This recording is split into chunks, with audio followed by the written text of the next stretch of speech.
ઓ ભાઈ કાગળ વાંચ્યા કોને? ઓ ભાઈ કાગળ વાંચ્યા કોને? આ જમાનામાં તો કેવા લોકો છે, બધા એમના કામમાં જ વ્યસ્ત રહે છે. અમારા જમાનામાં તો કેવું હતું, બધા બીજાના માટે જ જીવતા હતા. દૂધ લઈ લો ભાઈ, દૂધ લઈ લો, તાજું મીઠું દૂધ લઈ લો, રંગબેરંગી દૂધ લઈ લો, કાળું ધોળું લાલ દૂધ લઈ લો ભાઈ, દૂધ લઈ લો. ઓ દૂધવાળા ભાઈ જરા અહીં આવો ને. કીધું તું તારું ડોશી? મારે દૂધ જોઈતું નથી. તો મને શું લેવા બોલાવ્યો છે ડોશી? મને આ કાગળ કોઈ વાંચી નથી આપતું, તમે જરા વાંચી આપશો? પત્ર લાવો જરા જોઉં. ભગવાન તમારું ભલું કરશે, તમે સારા માણસ લાગો છો. લો આ પત્ર.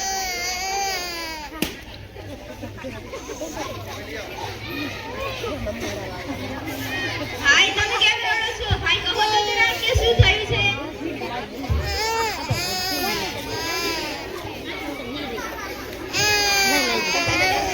ચાલો ભાઈ ફુગા રંગબેરંગી ફુગા, કાળા ધોળા પીળા લાલ કેસરી ફુગા લો, ધોળા ફુગા લે, ડોશીમાં ફુગા લો. તમે બે કેમ રો છો? મરણું થઈ ગયું કે કોઈ મરી ગયું હે? મોટી વાત હશે એટલે જ તમે બે રો છો. હવે હું શું કરું? તમને બેન રોતા જાય, મને પણ રોવાનું આવે છે.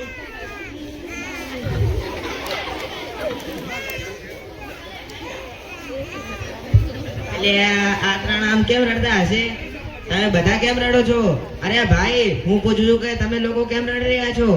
ગયા વર્ષે હું એક મેળામાં ગયો તો, નિયકણ મન કૂતરું હોય પડ્યું ને માર જીવ બચે હું એ દોડી ઉભ્યો તો. એ તો બરાબર છે, પણ એમાં રડવાની વાત ક્યાંથી આવી? કહું છું ભાઈ, કહું છું, એ વખતે ખરીદીને પૈસા રોકડ કર્યું હતું. એ તો ઠીક, પણ મારે કમાણી તો નહોતી થઈ, પણ 500 નું નુકસાન થયું, 500 નું. પણ ભાઈ એ વાતનો રડવાની સાથે શું સંબંધ? મારે નુકસાન થયું એટલે મેં કચેરી મળતી લખવાનું છે, લખતા જ નતું આવડતું, શું લખું? તો પણ તો તમારે એ વખતે રડવું હતું ને? જો ભાઈ સાચી વાત કહું, હું ત્યારે નતો રોયો, એનો મતલબ એની હાલે ન રો. આ બે રોતા હતા, હું રોવા માંડ્યો. તમને રડવાનું યાદ આવ્યું એટલા માટે રડ્યા? એ સિવાય કઈ કારણ ન હતું? મેં રોવાનું શું ખોટું કર્યું? હા, તમે કશું ખોટું નથી કર્યું. માજી હવે તમે કેમ રડ્યા? મારો છોકરો વિદેશમાં રહે છે, એનો પત્ર મળ્યો એટલે મને ખૂબ આનંદ થયો. આ પછી હું અભણ છું, પત્ર વાંચી શકતી નથી, એટલે બારણે ઊભી રહીને આવતા જતા લોકોને વિનંતી કરી રહી હતી. આ પછી એટલામાં દૂધવાળા ભાઈ આવ્યા, મેં તેમને વિનંતી કરી. આ દૂધવાળા ભાઈએ તો તમને પત્ર વાંચી આપ્યો હશે ને? વાંચી ક્યાં આપ્યો? મેં તેમને પત્ર આપ્યો. પત્ર જોઈને ભાઈ તો રોવા લાગ્યા. મને નવાઈ લાગી. મને શું કે પત્રમાં કોઈ અશુભ સમાચાર હશે, એટલે તો ભાઈ આમ રોવે છે. પછી હું પણ રોવા લાગી. માજી તમે પણ ખરા છો, આમને રડતા જોઈએ તમે પણ રડવા લાગ્યા. કમસે કમ તમારે જાણવું તો જોઈતું હતું ને કે પત્રમાં શું લખ્યું છે.